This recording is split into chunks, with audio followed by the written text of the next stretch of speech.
Welcome to the Mitlin Money Mindset. This is a podcast that's all about getting your mind right when it comes to all things money. In every episode, we go deep with engaging guests who provide tangible takeaways and a whole lot of joy along the way. I hope you enjoy these conversations as much as I enjoyed having them. Let's dive into today's show. Well, I have the pleasure today of being with Caroline Gaynor, Vice President, Relationship Director, and Investment Specialist at Avantis Investors. It's a pleasure to have you today, Caroline, with us. Thank you so much for having me, Larry. I'm excited to be here. Yeah, I am so excited to have you. And I know a lot of people are probably thinking that this is going to be investment related because of who you are and who you work for. But I was so enamored with your personal story and stuff that you're doing on a personal level that I was like, man, I got to have Carolyn on the show. So thank you for coming on and being willing and open to sharing your story with us today. Oh, I'm so excited. Absolutely. So I always like giving people a little bit of background, like giving a little knowledge of who the person we're having on is and kind of how they got to where they are today. So could you give us, the 10,000 foot view of who Carolyn is and what got you to where you are today? I think, what got me to where I am today is a lot of grit, a lot of failures, and then, persistence, which I guess goes along with grit. In terms of professionally, what got me to where I am today is I went to a great college. I was very, very lucky to do that. And I worked at a lot of jobs in my 20s that did not resonate with me. And it took kind of taking a full step back from the financial services industry, working at a bike shop in Austin, Texas. I kid you not, I moved from New York to Austin. And that's where I met a woman who really taught me about financial advisors and let me know that there were firms out there that support financial advisors. So I really found my calling in my early 30s. And I love to share that because if there's anyone who's listening who is, still trying to figure out their path, it's never too late. So you don't have to have it all solved before you go to college, freshman year, I guess. Absolutely. I don't know. I do not understand people who do have it figured out that young. It took me longer than most, but yeah, that's wild to me.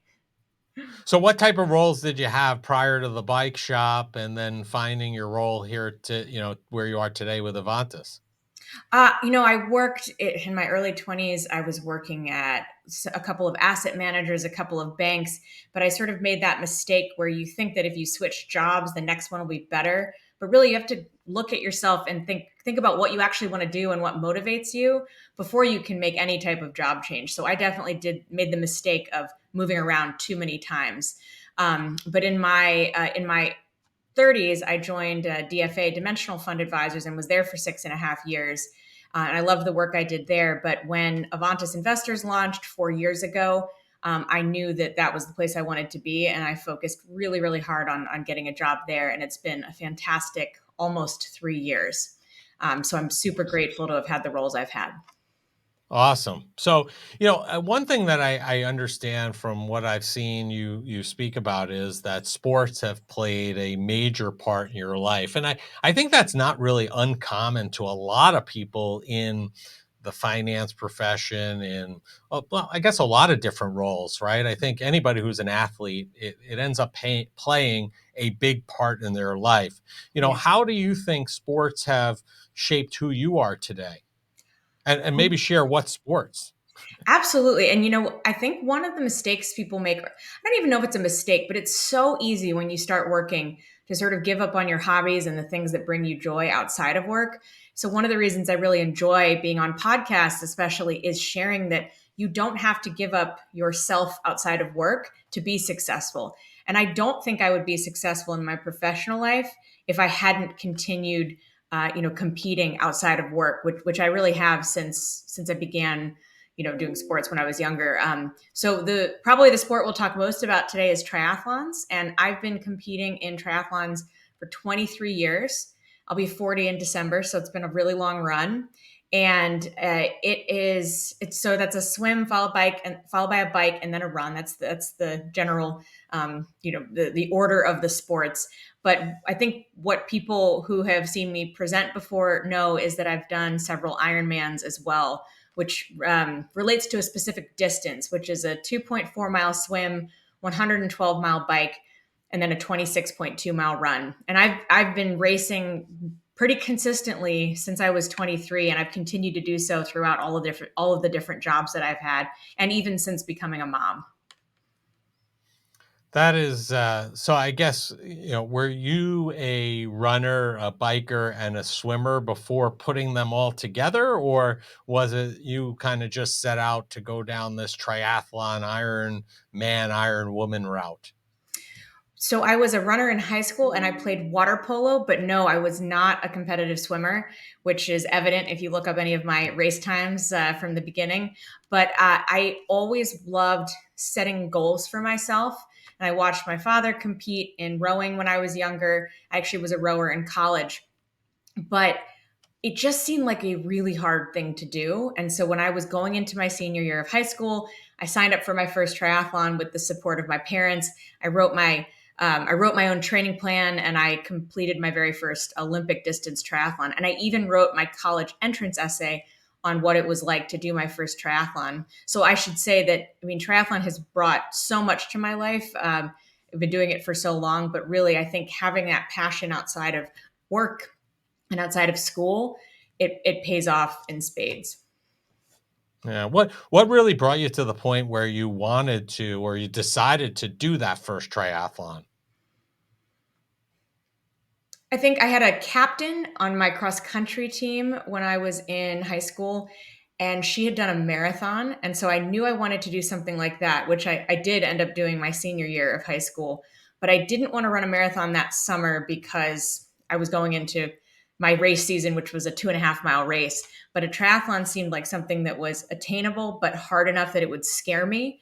But, just seeing, honestly, having a role model, I hope that I've been a role model to others in the past, but just seeing somebody who had set a goal for herself and accomplished it, it really made me want to challenge myself and give me something to be motivated to train for over the summer. So it was really just putting yourself to the test to see if you could do it more Yeah, or less. absolutely. I think And people do it and in lots of different ways. Yeah, and I think I learned I kind of I guess assumed, and I kind of put triathlon with Ironman, thinking it was just a branded type of triathlon, not realizing, I guess, triathlon is just a term for any kind of event where you have a swim, run, bike, not Yeah. necessarily the distance. And then the Yep. Ironman is basically that same concept with those pre-described distances attached to Yeah. it. Correct. Yeah. Ironman is a brand and it does generally refer to that longer distance, also half of that distance. But yeah, there are thousands of triathlons in the US of varying distances. So you certainly don't have to do the long ones to get into it. So what makes you make the leap from doing triathlons to then saying, "Oh, I'm going to do the Ironman"? Because that seems, that's quite the challenge. It seems like it's much more challenging than just simply, uh, you know, striving to do a triathlon alone. I love that question. I don't think anyone's ever asked me that directly, but it actually came from what I would call a failure on my part. I had been a rower in college and I was, that was the thing I wanted to do in college more than anything else. And I rowed all throughout freshman and sophomore year and through most of my junior year, but I was having disagreements with the coach. I had feelings that she wasn't putting the athlete's best interests at heart. Whether that was true or not, that was my perception. And so I really didn't feel like I could continue on that team.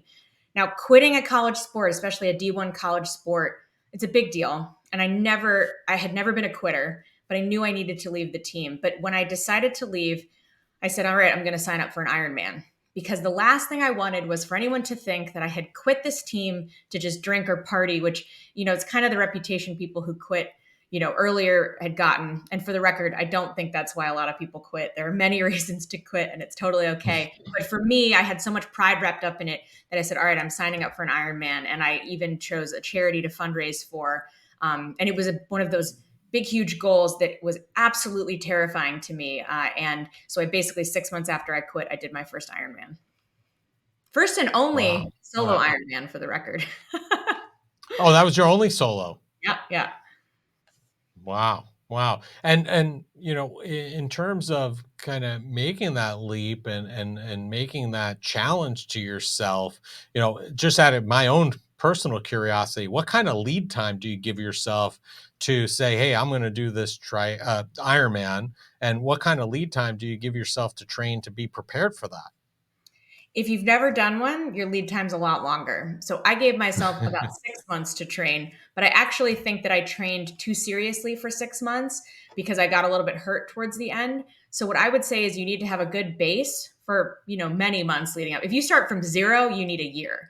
If you start from a decent Wow. base where you can do an Olympic distance triathlon and you're comfortable running 6 miles and biking 40 miles, 4 months of consistent training. But you really kind of want to get to that general base fitness before you start ramping up. You don't want to be putting in, 12 to 15-hour weeks, or at least that never worked for me, putting in that many hours a week while working and doing school for like 5 or 6 months. Everyone has different abilities to handle training volume, but I've always been sort of on the minimalist side that I'd like to have balance in my life. Yeah, I mean, I couldn't even imagine taking on that task personally.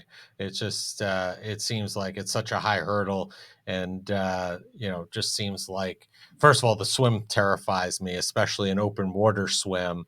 I know that we've seen the Ironman at Lake Placid. People Mhm. have a tendency to like that a little bit better if they're a weaker swimmer because it's a lake swim versus an open water swim. The open water I could never do. I not a strong enough swimmer, and I'm not comfortable enough with swimming in open water to probably take that on. So You I could have a do lot of. it. You could, but you have to want to. And if you don't want to, that's totally valid. But 1,000%, if you got the right coach, you could. But again, not Okay. wanting to is totally fine. I probably am not want to then for sure. So I read, and one of the things that we talked about when we met was that you became a triathlon guide in 2008. And I think this is amazing. Can you share with our listeners what this is? Mhm. Because I want them to understand what it is, what it's about, because I really think it's truly amazing. Because when you were telling me this, I didn't even realize this was a thing. Yeah, and we've buried the lead. So, if anyone a few minutes ago heard me say, I did one Ironman solo, that's because in 2008, I really That's true. shifted my focus in the sport. So, since 2008, I've been guiding blind and visually impaired triathletes. And so, it's very common that people haven't heard of this as a sport. But, what's really fantastic is now the Paralympics is starting to get more coverage. So, para really refers to anyone who's an athlete that has a disability of any kind. So if you are missing a limb, or if you use a wheelchair, or you have a mobility impairment, or you're vision impaired, you're sort of competing in the para category. Now, for blind and visually impaired athletes, they are generally totally non-disabled with the exception of their vision, and so when they compete, they have to have somebody serve as their eyes, if you will. So what we do is in the triathlon, I'm connected to them the whole race. So on the swim, we're using a tether. We're tied together either around the waist or around the thigh, and the bungee sort of prevents them from going out into the middle of the body of water. And then my body is the barrier on the other side. On the bike, we ride a tandem bike. The pilot sits in front, so the guide is the pilot. We sit in front, and the athlete sits in back. But we are both putting out tons of effort, so we are absolutely both powering that bike. And then on the run, we're tethered again, either around the wrist or around the waist, depending on the athlete's preference. And again, my goal is to get the athlete to their finish line, whatever their finish line is. So my goal is their goal. I am not towing them, pulling them forward in any way. In fact, if I do that, they will be disqualified. So on the swim and the run, we are fully going the athlete's pace. And then on the bike, we can both put forth effort. So that's really the place in the race that as a guide, I can have the biggest impact. It's amazing. Every time I hear it, it amazes me more and more. So I had that. How did you end up? How did you end up learning about this, and how did you become so passionate about it? So I had been in New York through college and after college, and I'd seen a group called Achilles International running in Central Park, and that was my first exposure to visually impaired athletes was watching these guides and athletes run in Central Park. And if you live in New York, you can show up to a practice. They even have a Long Island chapter as well, but they still on Tuesdays and Saturdays they have practices and you can show up and help. But so guides and athletes are paired together and they're running together. But my first experience in triathlon was I kind of fell into it.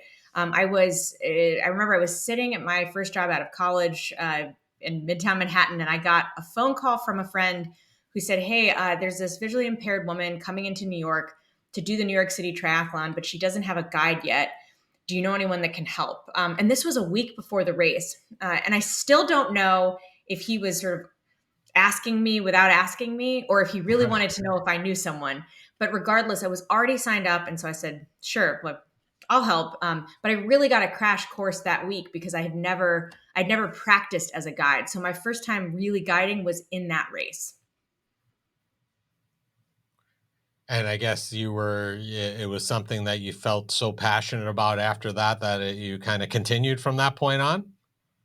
Without question. I think that we all have a few of those moments in our lives where like your path just completely changes and you know that's what you want to be focused on. Crossing the finish line of that first race in New York City in 2008, 1,000% changed the trajectory of my life. I won't say I completely lost interest in competing solo. I still did a bunch of races by myself, but I knew that this is something I wanted to do. And there are several reasons for that. If you think about if you want to go work out or if you want to go for a run, you just put on your shoes, you leave the house, you go. If you're blind or visually impaired and you want to run outside, you have to have a guide with you. There are now some guide dogs that are being trained to run, but they're few and far between, and there are lots of restrictions around that. So, really, if you want to be working out outside, you're going to need somebody with you. And so, I think about the privilege that I have that I can just, whatever race I want to do, I can sign up for it, assuming I have the fitness and the money. But blind athletes need an army of guides to help with all their training. They need somebody reliable for race day. They always have to take other people into account. And so for me, it's if I am capable of doing this and I can help an athlete, get their workout in or get their race in, that's something I really wanted to do. And there's nothing better than crossing the finish line, right next to a good friend. It's just the most wonderful feeling in the world. Did you have anybody in your family or any kind of relationships that you saw people struggling with their sight and their inability to run these races that led you there? Or was it really just simply this opportunity that presented itself that led you down this path? I, like most people I meet now, I had never met a blind person. So it really was my experience in that first race Amazing. and then subsequent experiences. Because that's actually one of the things I find that's so interesting. Now, 15 years into this, most of my close friends are blind or visually impaired. But I often meet people who have no idea, what blind and visually impaired people are capable of. And so I speak from a place of, I am a non disabled person. So I'm very cautious that I'm not speaking for blind people. But man, these women are the smartest people I know. They have incredible careers. Blind people can really do anything that the rest of us can do. But it's amazing how much how much people, if you cannot envision yourself being able to operate in a certain way, you begin to create these assumptions about other people. And it's Mhm. really pervasive. But so I speak as a person who has lots of blind friends that it's amazing what blind and visually impaired people can do. Great stuff. Great stuff. So, how do they go about identifying an athlete to pair you up with? How does that pairing process work? Well, it's funny. I mean, if you think about that very first story, that was crunch time, right? There was a few days before the race. Yeah, that was just luck, right? Yeah, and back in the early days, and people have been guiding, before I began, of course, but it was very sort of, if you had someone local and you tried to reach out to them, and you kind of did whatever you could. We were making it up as we went along. Now, 15 years in, there are into my guiding career, there are a bunch of organizations, some regional, some national. There's a database called United in Stride where athletes and guides can come together and be paired up based on location and paces. And then, frankly, social media has been the absolute best way for me to be connected with athletes and for me to connect athletes with other guides, because it's the network that I've created online. I found guides last minute for marathons in the most random locations for people. just because you put the word out and if you have enough connections, it really works. And I mean, you're fantastic at social media. I know why some people are reluctant to use it, but for me, I've just seen so much benefit from that power of the online community. But there's no training program, there's no qualification. It's really just who's available, fit enough, and willing to learn.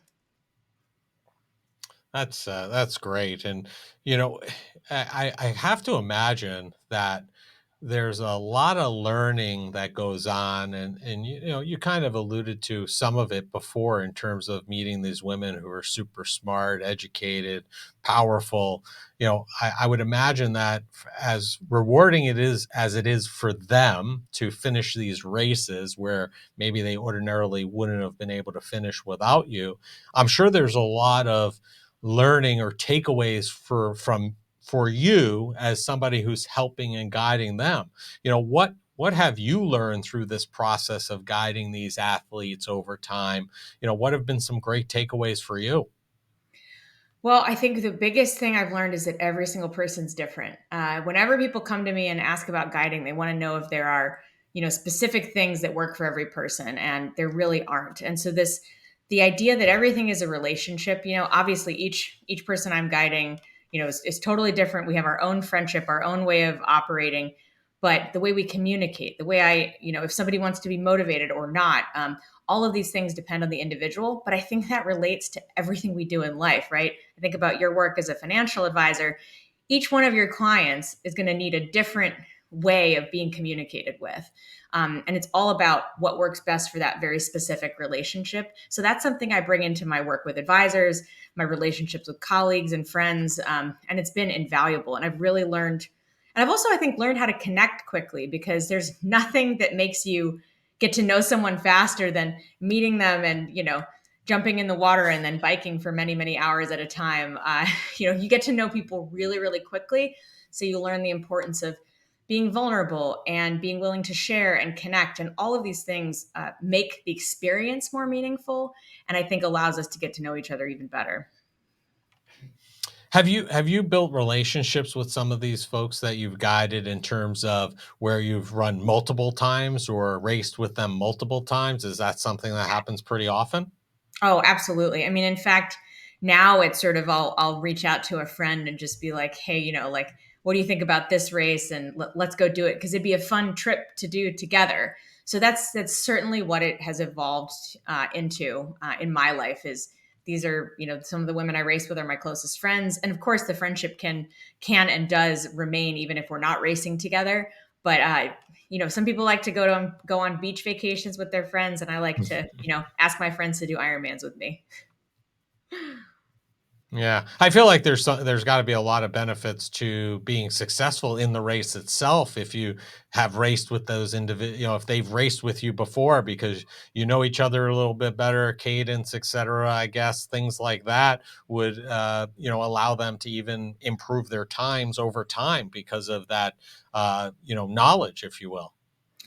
Yes, and we know each other's weaknesses too. I mean, maybe I'm racing with someone who forgets to drink enough or eat enough, you know, or I'm racing with somebody who doesn't want me to motivate them or coach them in any way, because that is totally valid. I am not there as a coach.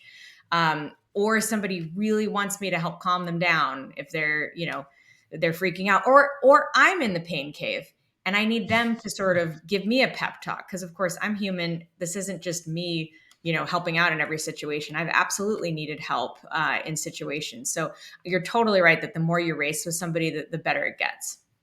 Uh, so listen, I want to pivot for a minute now into more of your professional side of things because, I think that there are many in our profession working to expand the presence of diversity, specifically women in particular. I know you mentioned your first stop on in the financial realm was through DFA. You may have mentioned somebody helped you get into there. What was your entree into the profession? How did that kind of look for you in terms of getting into finance for the first time? Well, it's funny. I mean, I worked in finance all throughout my 20s, but it was different types of jobs. And my first, move into asset management in terms of, the mutual fund ETF industry was, when I moved to Texas, and I met a woman who was in that external sales role, who was a bike racer. And I would not be here without her. So Ivana, if you're listening, thank you again. And she said, you're totally capable of doing this. You're qualified. And I signed up, or I applied for an interview, and I was very lucky that I got one. But I will say I started over, at a lower level in my early 30s, because I had, taken a break. And I think that the number of jobs I'd had in my 20s and the break I took certainly probably made them question whether I was going to stick with it. But when I learned what advisors do and how I could help them, it was something I really wanted to do. But I will tell you that back then there weren't very many women, and unfortunately there still aren't enough. And I've found that, especially when women become mothers, if that's something they choose to do, I see more and more people drop out of the, external relationship manager sales role. And it can be hard to find the balance, but we need more of us. So if anyone is listening and is curious about what it's like to be in a full-time travel role, I'm always happy to talk. Yeah. So you said, I mean, was this something finance in general? Was that something you were interested, beginning in college that you went to explore afterwards, or was it something you found after you left college and were looking to, enter your working career? I wish I could say it was that thought out. What it came down to was I did not want to be an investment banker, because I saw that my brother literally never left his office, and that's what he had done. And I think, I, if you go to a Knowing college, what you don't want to do sometimes is as valuable as knowing what you want to do. but did I know what asset management was? No, I did not. I Okay, did fair not enough. get I think that our education system is not great at teaching people about retirement saving and investing Agreed. and asset allocation. I had zero background in that. So the more I learned, the more I was interested in it.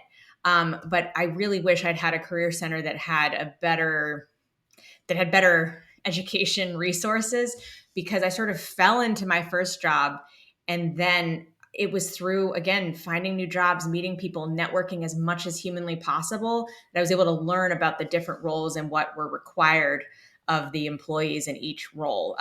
Because it shouldn't have taken me 10 years to find this path. And I love what I do now. But no, I did not have any direction in college. I was a history major. Interesting. So again, if you're And in I don't think college, don't worry about it.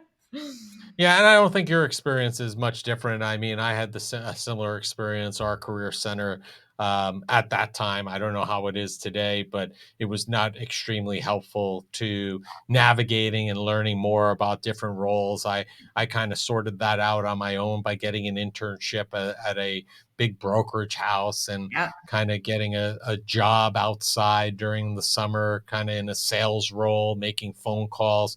So I kind of explored bits and pieces of the profession on my own because there was not a lot of guidance. I hope it's better today, but I'm not too optimistic that it is. But I would hope that it would be better today than it was when we experienced it for sure. The one thing that I hope that I can get my daughter to do, and that if any parents are listening, is, as your kids are, I would say even still in high school, because that helps, direct your path into college. And I know that nowadays you really do need to be more specific in your, major in college, but have them send LinkedIn messages to, a couple people a week, and ask for 15 minutes, and help them create a list of questions. I would be shocked if you didn't get a bunch of responses, because you're not asking for a job, you're not asking for an interview, you're asking to learn more about what folks do. And I know I'm always willing to connect. I'm sure, Larry, you are, and people that you know. Agreed. So it's one of those, it's such a great way to learn more about what people do. And I certainly didn't do that in high school, but I hope to encourage my daughter to do that, because how else are you going to figure out what jobs are out there? Yeah, I agree with you wholeheartedly on that kind of tact. I think it's very helpful. One of the main reasons why my oldest goes to school at Drexel, they have a co-op program. So in his second, third, and fourth years of school, he goes to school 6 months and he works a job as a W-2 employee for 6 months, and he Wow. gets to figure out what he likes, what he doesn't like, what Yeah. where, and kind of narrow down his path and also make some of those connections that you mentioned also, and be able to have those conversations about those people that he's working with and their personal experiences. Because like you, a lot of people don't end up going straight into one thing and staying there for 30 or 40 years. Typically there's some kind of, jungle gym approach, as I say, Yeah, where they kind of figure out their path. So there's a lot of experience sharing that can be done as a result of that, for sure. absolutely. So And then to bring it back to the sports slash interest outside of work, another great way to meet people. Find agreed. groups of people that share your interests. If it's a sport, go to practices, go to group runs, find a bike team. If it's, music, find people to play with. Whatever your passion is, even if it's just an online community, get to know people personally and make connections that way. And it's just incredible how willing to help people are. Yeah, great points. So, you mentioned earlier we have more women in the profession than when you started. We're still a long way off from where we need to be. Mhm. How do you, in your view, in your opinion, how do you think we can get more women into the profession and be part of the profession? I think we need to be more vocal about the roles that are available, and we need to elevate women into positions of leadership so that they can be that be the role model for folks. Because I don't think I've ever had a woman boss. That sort of thing is all of these experiences are really helpful. If you see that there's somebody who's like you who's in that position, it's a lot easier to envision yourself in that position. So I think for women who are currently in the industry to be present on social media, to go to networking events, to meet people and be willing to help. And then for the men in the industry to sponsor women and to elevate and promote them, women that are qualified, of course. But I think that it's sort of incumbent upon all of us to help retain the women we already have. So equal opportunities for folks. And one of the things I think that would be very helpful is, making sure that men who have kids take parental leave. Because if I have a child, I'll take a solid amount of time off of work, and a man might take a couple of weeks. So I think it's companies need to put the parental leave in place to allow, um, you know, both primary and secondary caregivers to take enough time that it's not always the person who's giving birth that takes 3 to 4 months off. Because that sort of widens the gap. So I think we Hmm. all kind of have to play our role. So men, keep doing more at home and enable your spouses to do more professionally. Frankly, the reason that I'm able to do what I do is because I have a fantastic husband who supports my career, and that enables me to travel. So I am very fortunate because I think it would be really difficult if I didn't have a good support network at home. I think that's a great point, and amazing. And I know one of the things that we're proud of being a Carson partner firm, and Carson, along with some other very large firms in the profession, started last year, and I think 2023 is the second year of having or hosting Excel Represent, which is basically a couple of day event to highlight women in the profession and engage women in the profession in order to encourage more women to enter and explore the profession. So I'm pretty Well, proud that they have that involved. And if you're not involved in it, you might want to take a look at it, because it might be something of interest to you and to other women who have an interest in the financial profession. I think it's a great way to connect, network with, and see what other women are doing in the profession, and some of them at very high levels, including Terry Shepard, who's part of Carson. So, Oh, I love that. um, And it's funny, American Century has a similar passion. I mean, we've got groups for women, people of color, people with disabilities, and they've continued to be, more and more supportive of parents in the workplace, including extending secondary caregiver leave, which I think is such a big step. So I'm really proud to work for Avantis, which is a brand within American Century Investments. And that was actually, I think, a big part of why I took the job at Avantis was the parent company and the way they support employees and really try to promote diversity. So I think again, if we have folks that are listening and trying to think about what sort of job they want to have after college, or parents, take a look at the values that the company you're applying for represents. You want to mhm. work somewhere where you feel aligned with their mission, and that's something I feel very strongly about, and why I'm so proud to be at Avantis. Great. Sounds like a great organization. So, listen, we end each of our shows, Carolyn, by asking each of our guests the same question because this is the Mitlin Money Mindset and we're all about joy. And that is, what did you do today that brought you joy and put you in the right mindset for success? I sat with my daughter while she ate breakfast and I read her a book. And there's just something so wonderful about when she's eating her cereal and she asks me to read to her. And I just enjoyed it. And of course, I got my workout in before that. That's great. Got to stay in triathlon shape, I guess, right? Trying. I don't have to do that. I like you said, I can, but I'm probably not going to anytime You got soon. to do So what brings you joy. Triathlons bring me joy, but you 100%. gotta I'll root you on. I'll root you on from the sidelines because good. I'll hold you to I think that. it's a I think it's amazing what you're doing. I love I love it. Well, I love it. I mean, there's what could be bad about it? I just think it's great that you're allowing and affording people who would have a very difficult time navigating doing these events, and they want to do it and they can do it, unlike me. And you're allowing them to fulfill that, and I think that's fantastic. And I admire you for that. Well, thank you. But I promise you, the last thing I'll say is that it's brought more to my life than I could ever explain. So people always talk about it like I'm giving back, but I promise you, I'm receiving even more than I'm giving. So, and that brings Awesome. me immense joy. There you go. So listen, we're going to have all your information in the show notes, but if people want to learn more about Avantis, want to learn more about, being a guide for triathletes or for triathlons, for Ironmans, I should say, or they just want to connect with you and they want to take you up on your offer for a 15-minute meeting to have a conversation about your role in the financial profession, what's the easiest and the best place for them to do that? I think if you want to find out, if you want to reach out and set up time with me, I'm easy to find on LinkedIn. Send me a message. I'm happy to chat. And probably Instagram if you want to talk triathlons, which is just Carolyn Bikes, but it's spelled like Caroline. So CarolinBikes. My profile is available and I respond to messages. So always happy to connect there. Anything I can do to get more people in the sport and more people in the profession. Awesome. Well, thank you so much for your time, Carolyn, and enjoy the day. Thanks.